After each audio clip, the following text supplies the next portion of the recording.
You're listening to Talk Daredevil, a podcast about all things Daredevil in the greater Marvel Universe, brought to you by the women behind Saved Daredevil.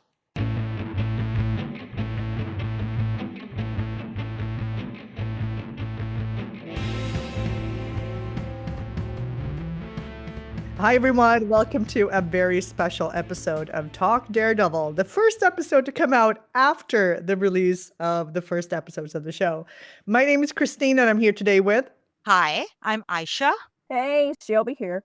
Right. So we are recording this on a Sunday. The first two episodes of the show dropped on Tuesday night for most of you. It was 3:00 in the morning, my time, so I watched it Wednesday night with a friend. I was able to stay off the internet, the TV, and everything for like way longer than I normally would, but it was worth it to get to watch with someone. A good friend of mine, also a big Marvel fan. So that was fun. What are your first reactions? Ooh, well, first of all, A and I got to watch it together in the same room. So we did not show restraint. Yes, some of us were able to travel to get together and watch the premiere with the teammates. So that was amazing. There were screams, lots of screams, Lots of screams squeals, and cheers and squeals and yelling. punches, and flailing around. Yeah, Yeah. it was fun. Oh my gosh. Known for punching her friends in moments of excitement. For our listeners who don't know this. It's true. It's true. Yeah. So, yeah, you were together. I think that's such an amazing thing that a lot of members, or how many were you? 5 members from the team that were in the same location? Number 5, yes. Yes. I would have loved to be there, but that would have been a long trip from Sweden. So I stayed home. I was very excited. I put out for my newly started YouTube channel. I put out a trailer reaction, I guess a couple of weeks before the show came out, where I talked about just how nerve-wracking it always is ahead of the show, like all of the previous seasons, even ahead of Defenders and everything. I felt some of that going into this. Like for me, the stakes are always super high. Always guarding my heart with this character. It's always been like where I've come to love the original show a great deal, but it's also never been like smooth sailing for me all throughout, because especially they used to release like all the episode at once, and I would sit through the entire season, and then I would have all kinds of super complex emotions, many of them good, but there were also sort of, I've described it as friction. Like there's always like, why did they make that particular choice? Why did they have him do this, say that, you know? So I was very surprised to have no complaints at all after watching these 2 episodes.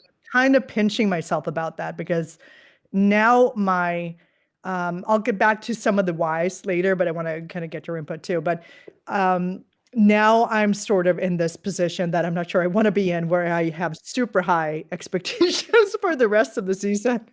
I think that we're looking at a Matt who has grown and matured into an even more interesting person than he was, and I'm super excited about that. Same. First of all, I want to congratulate you for like doing internet in the 2025s. You're like doing these videos, reaction trailers.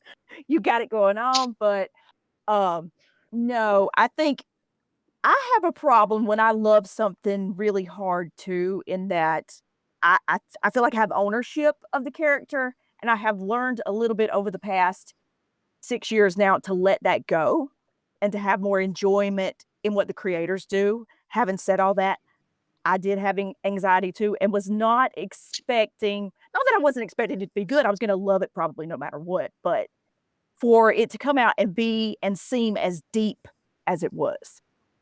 I think I was expecting a show, but I was like, am I gonna connect? They're gonna show me something new and different? And they did. And then, like you said, this is a more mature Matt. I think this is a more controlled Matt. This is a purposeful Matt, but it's also an emotional Matt. So Yeah. Yeah. Purposeful is a good word to describe it. He seems to try to have purpose. That's kind of how I felt going into the premiere as well. Like I loved the original show so much, and season 3, the way it ended, and then it was canceled, and then they started this campaign. And like for 6 years, we hoped and prayed and worked on this campaign together. And the fact that the cast was coming back was actually quite enough for me because the rest was not in our control anyway. So I was like, you know what? The source material is strong. The cast is amazing. And there was some nervousness, obviously, because I don't know what the new creator was going to do. But I was like, the rest is not in my control. I'm not going to worry about it. But when the premiere happened, when the first 2 episodes dropped, like there was nervousness and anticipation, but also a lot of hope and hype. And I feel good about it. Like what Foggy says. What's the quote that Foggy says? Like hope for the future, but reverence for the past. Yes, that's exactly. Yes. Yeah, I think also going into it, and we've been talking about this a lot as a team too, to just also remember to appreciate what this whole journey has meant for us, like regardless of what this was going to turn out to be, that no matter what, it will have been worthwhile to just have these amazing experience with people you didn't know and to get to meet all these new friends. We're from like all around the world, and we've been on this journey together, and also with the rest of the fandom, all the people we've met at cons, all the people who've been in touch with the campaign. It's like you've been part of something bigger than yourself. And that's very, very meaningful. And I think it's also important to remember that. I think all of our team members are more or less happy with what we saw, but there were some that I kind of want to give voice to who did feel that they missed certain elements or a certain something from the original show that they didn't find here to maybe the extent that they had hoped. And it's normal and expected for people to have different feelings about this because, I mean, I recognize a lot of what I liked in the original show in this show, but I mean, it is a slight vibe shift in some ways. And of course, there's an overhaul of the cast and all of that. I don't know if we want to maybe get into that, but just reminding everybody that this is a full spoiler podcast. Yeah, well, I think I like the differences. I like the different feelings. I like the different vibe because I feel like we're different people. I don't feel like I'm the same as I was 6 years ago. It would kind of be, to me, if, 6 years later, we picked up right in the same spot and I saw no growth or, no change in these characters. What helped me was taking a break from the show. I didn't watch it constantly. I don't know if I've watched a full episode since. Maybe right after I did, but like it's been years since I've watched the show. I think that helped me distance that from this. And whatever changes I noticed in the characters, it felt very like a natural evolution over the past 6, 7 years, whatever, however long it has been in Marvel's world for these characters. Yeah, absolutely. It's been years, and it's been years in universe as well. And all of the actors are older and more mature. And I think I even saw Deborah and will make that point in one of the interviews on her thoughts about returning to the character was that she was reminding herself that I don't have to be in the exact same headspace because this character that I'm playing has also grown and matured and just kind of roll with that and have that be just part of the process. Yeah, exactly. Some of the differences we saw, I mean, I should probably get into, as people who know me know I obsess about Daredevil's senses and lack thereof, how those interact. And I was so thrilled with what they did here. I think I was more nervous about how Christine was going to react than like the Rotten Tomatoes score or anything. Like, what does Christine think? Thank you for that, Shelby. And I think I also, on behalf of like all of you, are like thinking about certain things that I know different people enjoy more or less. We all have our maybe my hobby horse is more about like an actual horse that's around always. But yeah, I am always sort of curious to see what they do with that. And I think for me, the big difference was that the way I can put it is that there appears to be a higher organizing principle that shines through in both of these episodes, which, I mean, remember that episode 2 is mostly stuff from the episodes that they shot originally before they made the overhaul. And then there's been obviously some scenes added. I think especially the last one, that huge fight was probably added after the overhaul. But then episode 1 is by like the new creative team. So you have different writers, different directors, different everything in these 2 episodes. But you do, I mean, of course, you do have a showrunner. The present showrunner has to make sure that all of this fits together in a way that makes sense. But considering that, I was so surprised by the fact that they made it seem like, because with the first show, I felt that some scenes were really, really good, and some scenes were just like, we have no idea what we're doing in terms of like the senses, in terms of like how Matt perceives things. So what I saw there was like, there are a lot of scenes that I feel really, really work from the original show. And there are scenes from each season, but there's also a lot of stuff that you have things that contradict each other. Everything from like the season 2 ninjas that Matt somehow can't sense because he can't hear them, despite the fact that his powers are supposed to be able to allow him to sense silent objects. Like there's a lot of stuff where it just doesn't fit neatly into like a seamless whole, which I find problematic. I probably care more about this stuff than most people do, but I still think that most people will react to things like, wait a second, didn't he do that in the other episode and now he's doing this? And how does this all work out? So I think even if you're not as obsessed with this stuff as I am, you will notice if there's like things that don't fit. In this case, it was like, I got the sense that they were operating from a manual. Like they were operating from like, okay, this is how we're going to do his hearing. These are what the parameters are going to be. This is what we're going to do with, like, he's going to like touch stuff. And this is what the parameters for that's going to be. And it felt like they actually had a rule book. I was just kind of blown away by that. And it felt very like spot on. I have no complaints. I have 0 complaints, and it scares me. Yeah, it was super cool. I didn't notice because I'm not a full nerd. The aspect ratio change, things like that, when they were showing his hearing ability, which also, I think up until like in these 2 episodes, it hasn't been anything that is too crazy either. Like far-fetched, I mean, right? That's what I mean. And I think that on the aspect ratio, I did see an interview with the directors of that where they were talking about the aspect ratio. And they were talking about like, well, Matt can hear everything and anything. And I was like, no, he cannot. He cannot. But if that's your opinion, as long as I don't notice that's your opinion.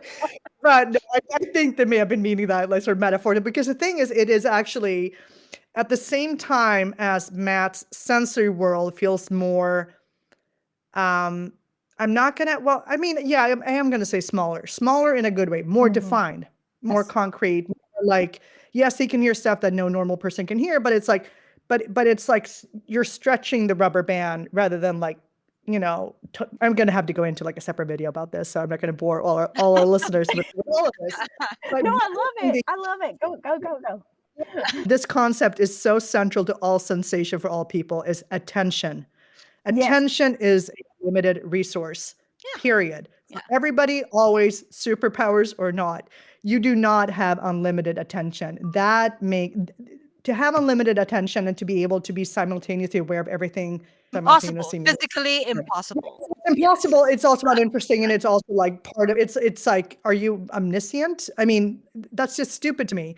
And here we notice, especially with the hearing, when he's listening in the bar, perfect example of the cocktail effect, like when you do have to like find the audio stream you're actually listening to in a room, which everybody has to do. So he can hear more, probably hear more audio streams, but he still has to actually find, okay, now I'm listening to this. And you can kind of hear him sort of, you know, find the thing he wants to listen to.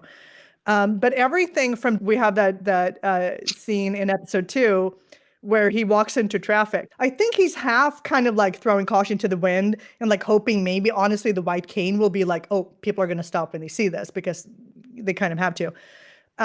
So I'm not going to bother with it. But he's also he's focused on something else. He's following the sounds of the footsteps of the person.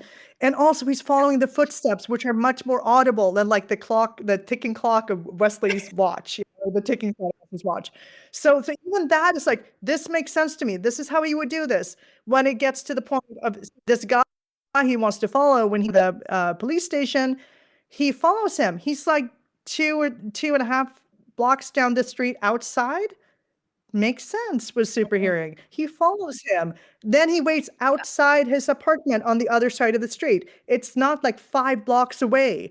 See what I mean, people? You can do this. And the people who are like, this doesn't matter, are not going to care. I'm going to care, but they're not going to care that they did this right. So Look, I care. But also to your point about attention being limited, in episode 1, when Fisk's speech comes on and he has to turn off the music to focus, right? Because he cannot listen to everything. He had to tune Yeah. one thing Then down to be able to and he burns his vegetables. Yes, like he probably knows that it's burning it, but he probably doesn't care, or maybe he's just so upset that he doesn't care that he's about to burn down his apartment or whatever. Just don't burn down your apartment, Matt. It's a nice apartment. Yeah, but I'm not going to belabor the point. But for anyone who was interested, like Christine's going to say about this, I loved it because you can tell that they're also not afraid to let him have his weaknesses. They don't need to qualify anything with anything. Even having like an investigator that works for the firm that he can use that person to research things that he cannot, and then he can do the stuff that he can do really well, just waiting for this outside the precinct. And even in the precinct, like when he hears Hector Ayala, notice how he did that through not a concrete wall, but there's actually a window that separates that room from the hallway. And even if it hadn't been, that still would have been like something I'm like, no, it's one wall, that's fine. Superheroes are going to superhero. But none of it seemed too extreme for me. And it all made sense. Like you can tell where this stimulus is coming from. It makes sense. So holy crap, even if it goes downhill from here, I'm always going to have these 2 episodes to point to like, look, you can do it right. This is how you do it. Damn it. Yeah, and more touch. I think he was more hands-on. I just noticed a lot more hands-on stuff in these episodes. Yeah. Which also makes sense because that would be like, I imagine his world as being very ephemeral. Like if it depends, especially assuming it depends on sound, which is like really the only thing that makes sense. You can all construct like a world from this. I mean, Daredevil 100% makes sense as a character, but touching something would be much more sort of just concrete, solid, not going to change under my hand as I'm touching it. And just much more sort of gratifying, I would imagine. Just sort of like real, if you really want to feel connected to something, it's like you touch it. I was going to say intimate, like right in front of the church. Yeah. So. Yeah. So, yeah, but want to cover some of the other characters we saw? Are we going to talk about the big event that happened in the first 15 minutes? We should. Yeah. Oh, poor Foggy. Poor Matt. Yeah. I was not ready for it. I had my suspicions, but I was not ready for that to happen in the first 15 minutes. No, it happens. And I had read something because people have been talking about that fight a lot. And luckily, I'm not attached to fights, although we can talk about the last one in episode 2. We can talk about that later.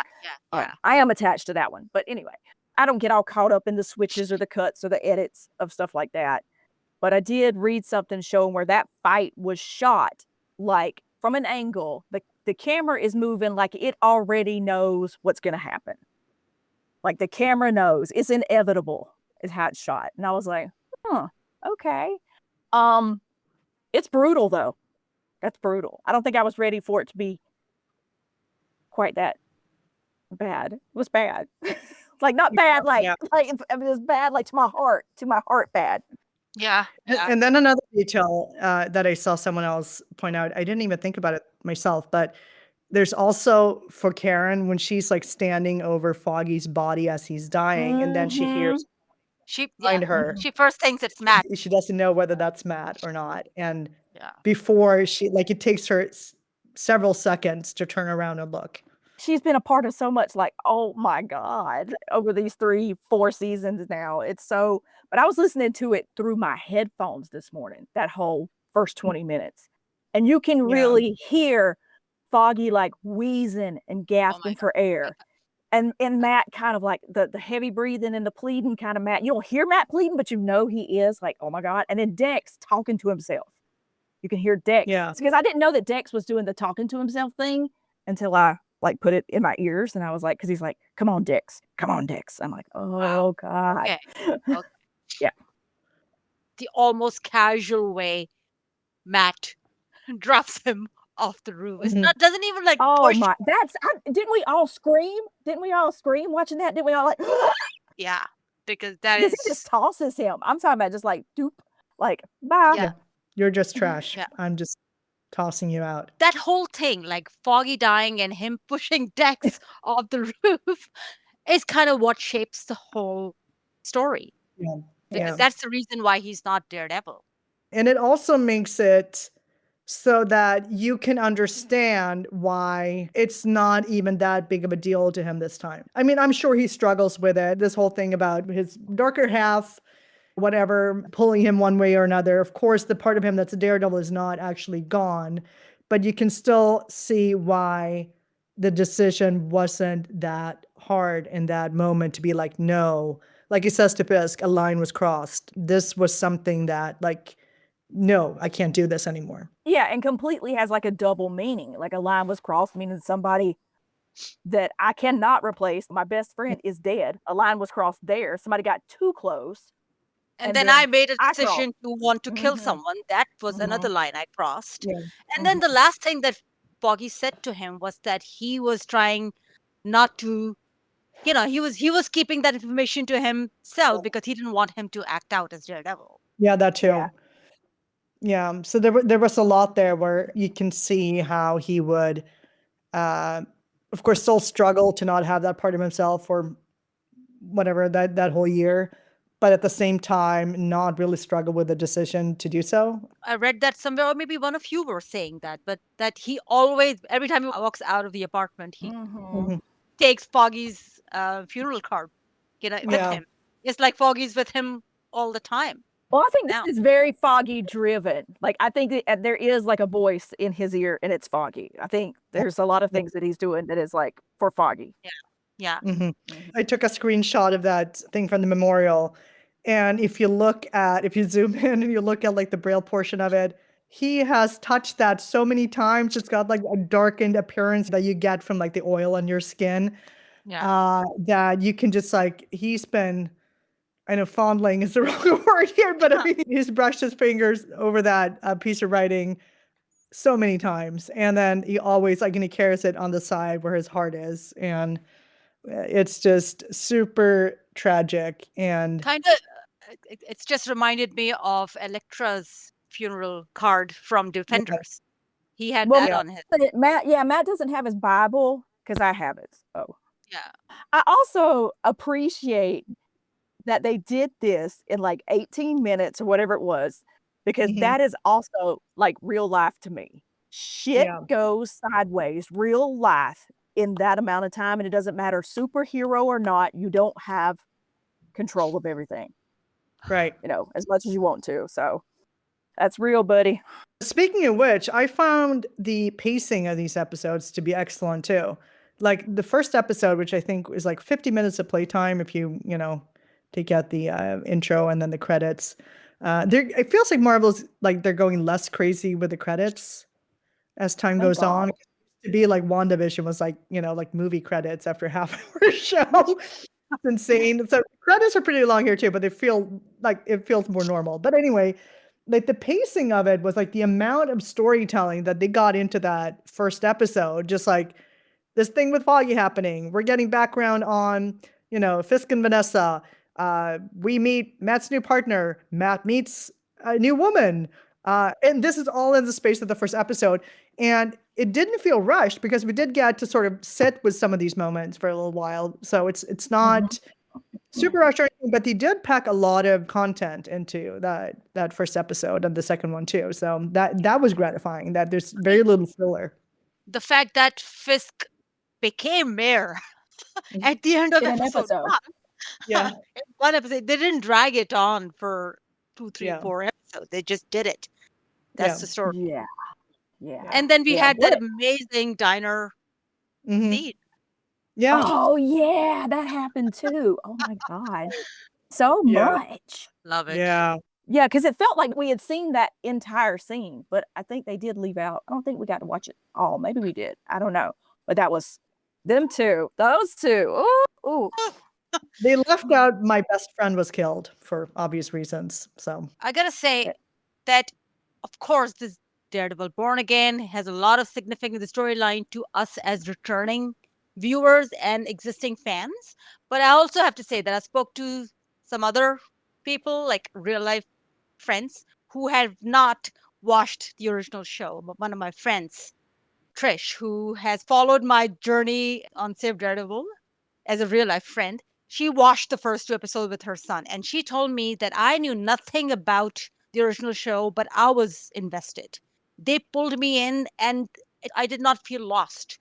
Good. That's Now good. she's invested. She's like after the first episode, and she was like she was shocked when Foggy died. She didn't know who Foggy was, but she was shocked and sad as a newcomer, yeah. as a newbie to the Mhm. characters. She knew nothing about any of That's these characters. And she amazing. goes, I watched the second episode, and like my Tuesdays are booked now. I'm gonna watch. Yeah, Yeah. that is cool. I like that. That is awesome. That's very good to hear because I think that's something that's important to do. And even for people who watched the original show, it came out so long ago, and not everyone's like us is going to like rewatch it several times. so, Yeah. so for a lot of people may, like they may be just like vaguely remembering these characters. So it's good that you don't need too much information to get up to speed. So, what are our thoughts on Fisk Oh and my Vanessa? Lord. Oh, I was scared of Vanessa from the trailers. Vanessa is, whoo, she's running things, baby.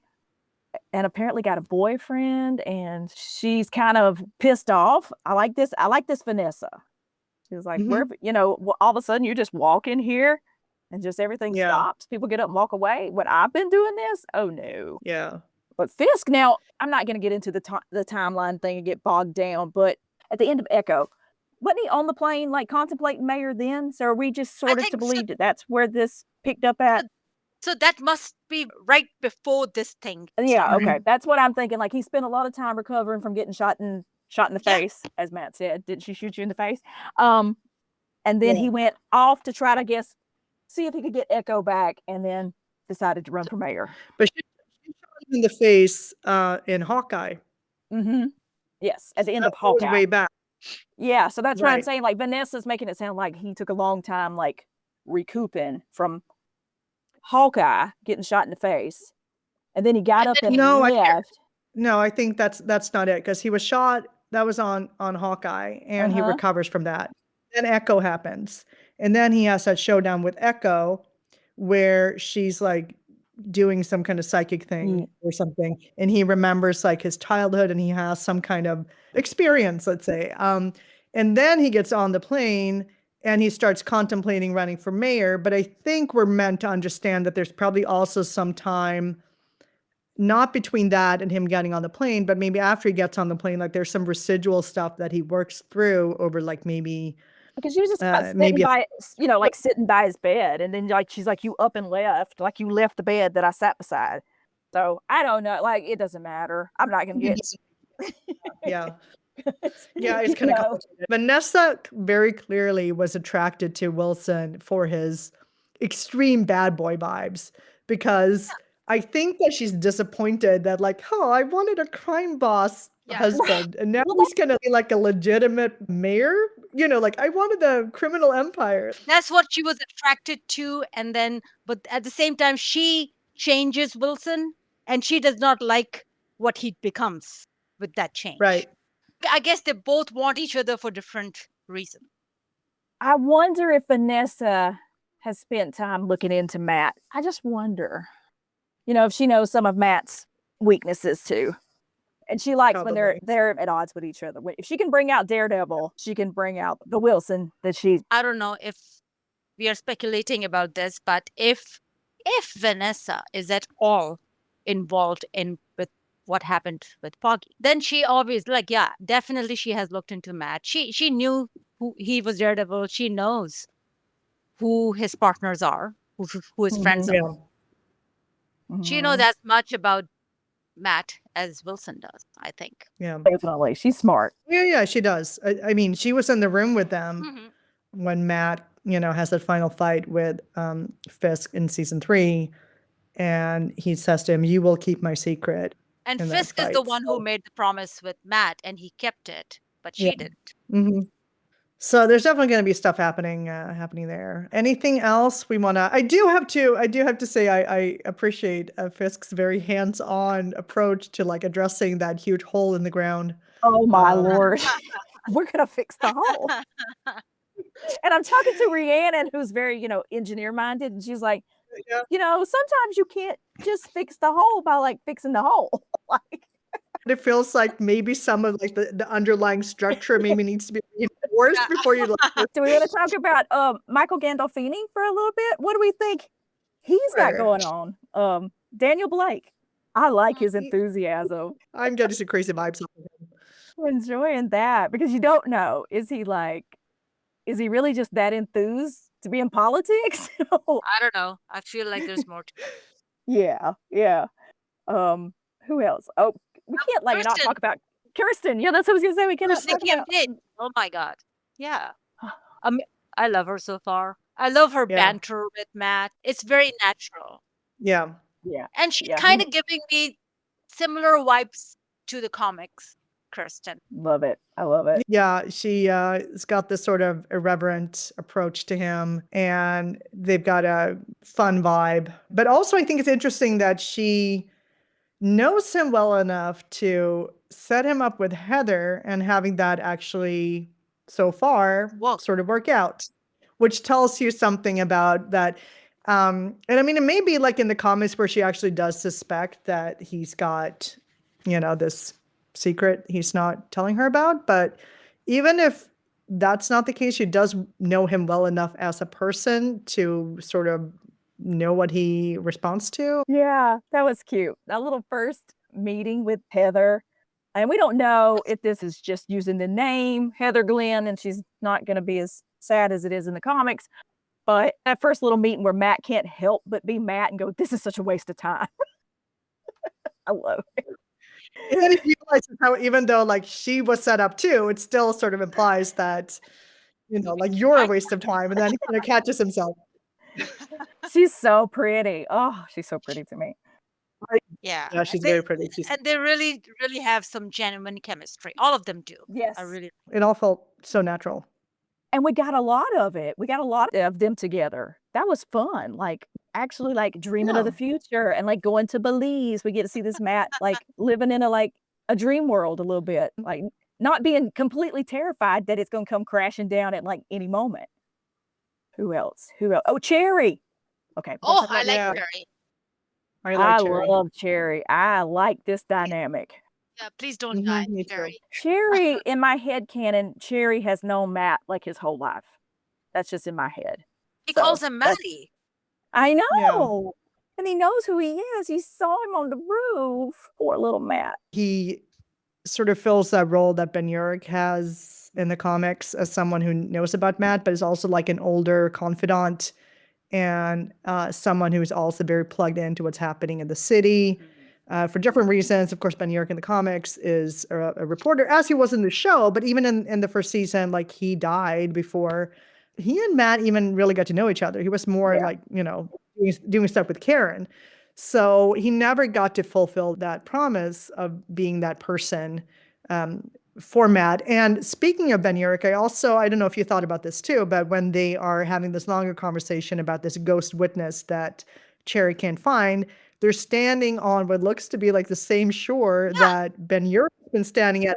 But yes. I also think too that he's kind of like the opposite side of like Father Lantom, what Father Lantom was in the first 3 seasons. You had the religion side, and then this is like the law side. He comes from that background, so you have that too. The title sequence, the song, I think they did a good job connecting I love the it. original and making it new at the same time. I love it. Well, Christine put up that version today on the piano, and I'm just like, shit, that's that kills me. Yeah, I found out it was on YouTube, a fan who obviously a very gifted piano player who did like a piano cover of the theme. Oh, so good. I really like it. I also like just sort of the intro with having this like brittle crumbly stone that crumbles, and then at some point it starts like going in reverse.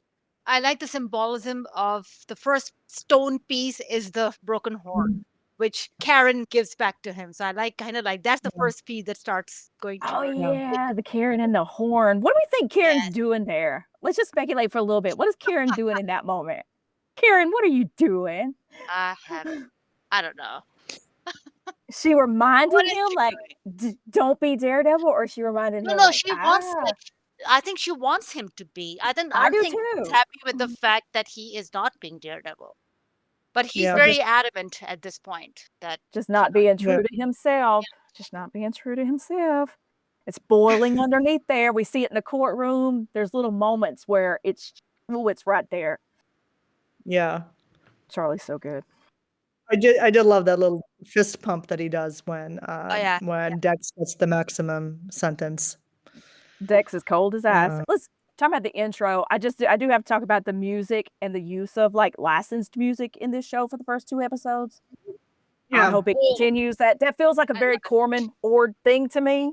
I don't know if that's true, but I love it. Give me some music. Give me my feels and something I can listen to on a playlist like over and over. And I remember shouting like from the very first song. I was like, "That's the Kills." Yeah. I loved That's all the Rick songs Cave. so far. Yeah.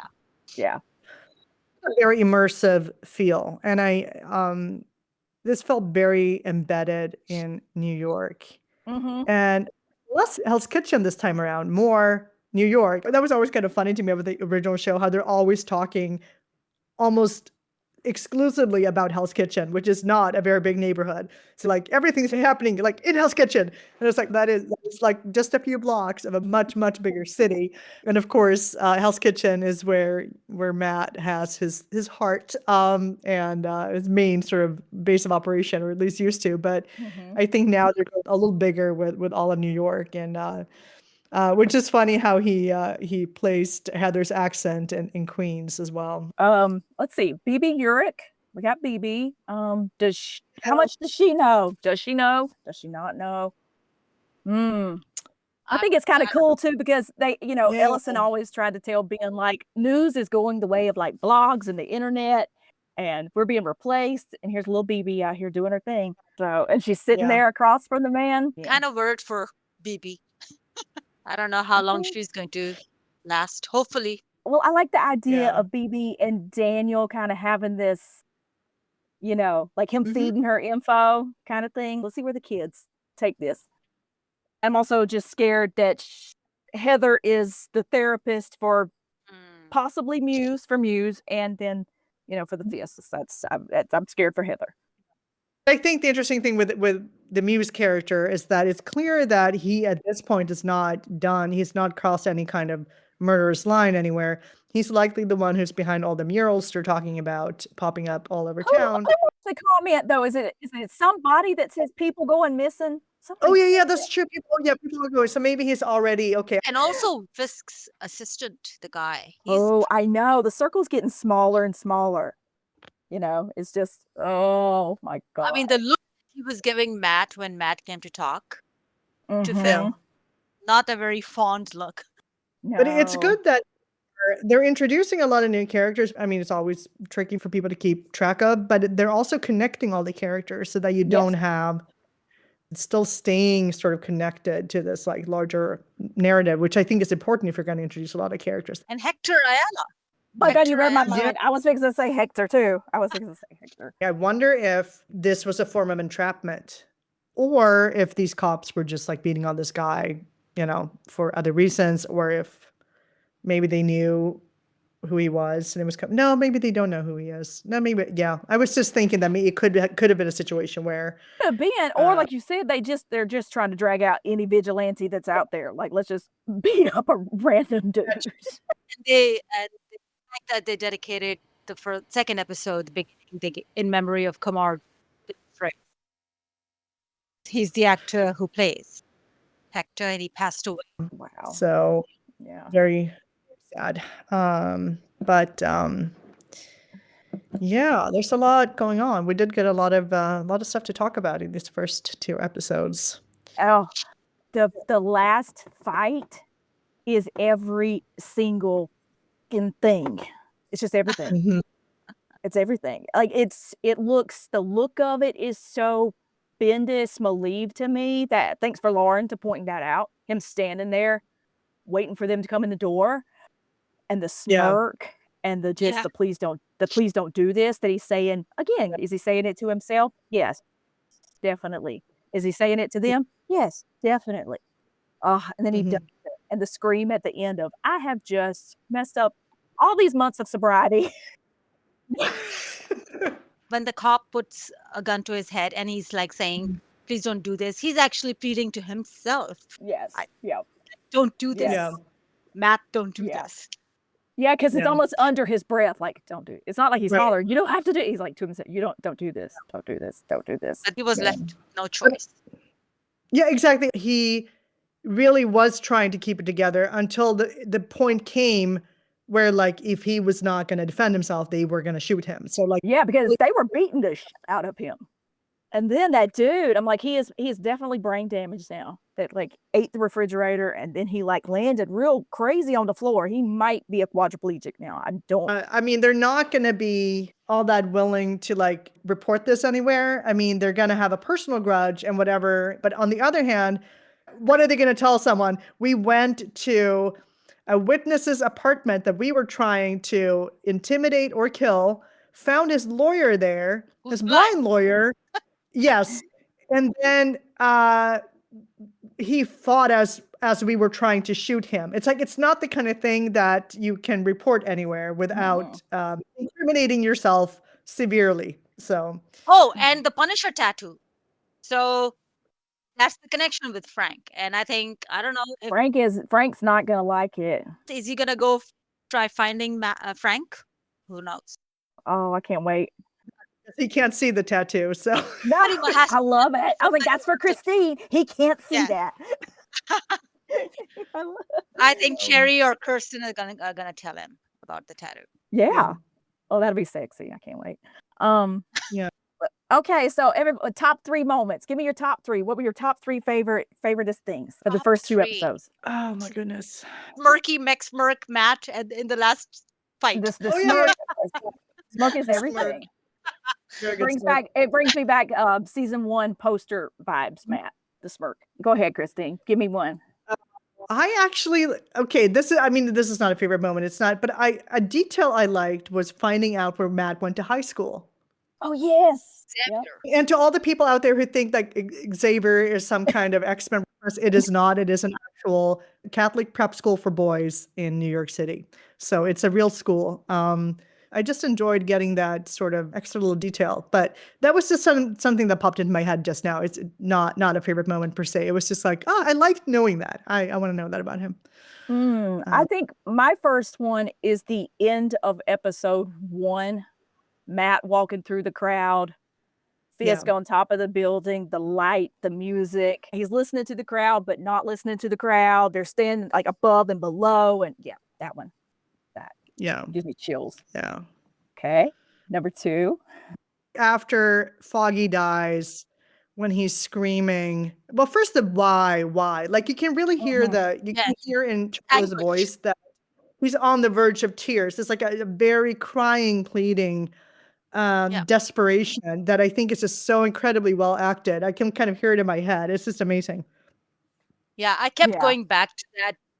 Even though it was so painful, I had to go back and rewatch that part over. And Karen's doing the same thing. Karen's doing the same kind of pleading and, Jesus Christ. Like, I feel like she says that once a season. 2 for me was, I love the grudging respect Fisk has with Matt in that meetup. They hate each other's guts, but at the same time, there is a level of respect as well. Like old adversaries.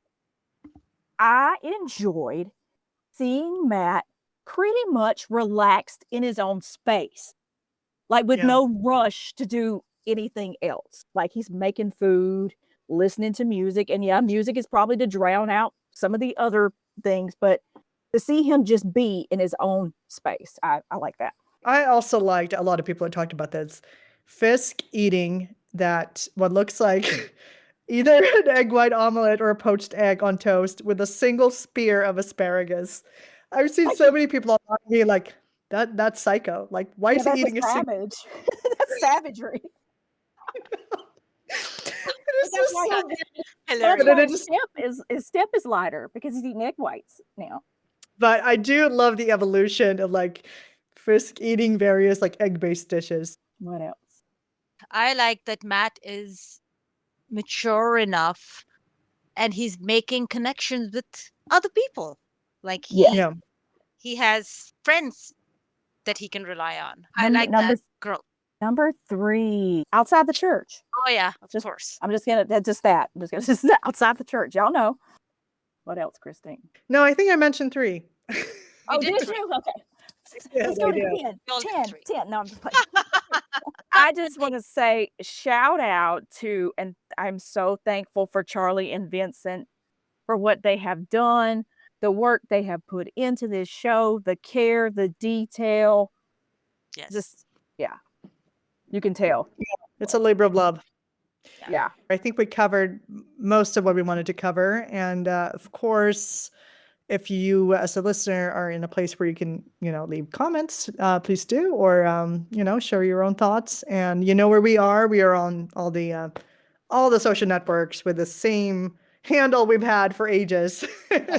So, and you can find more of that stuff in the show notes as well. And I think, Yeah. And just y'all, don't it seem so nice? We're like talking about a show in the present. We can all live in this together. Yeah, so tell us, what did you think of the first 2 episodes? Yeah. I'd We love want to to hear your know. thoughts. so that said, thanks everybody for listening. And we really enjoy everyone being on this journey with us. And I think that's it for today. Bye. Bye. Bye. Thank you for listening to Talk Daredevil. For more information about Saved Daredevil, including links to our socials, please visit us at savedaredevil.com. Remember, Murdochs always get back up.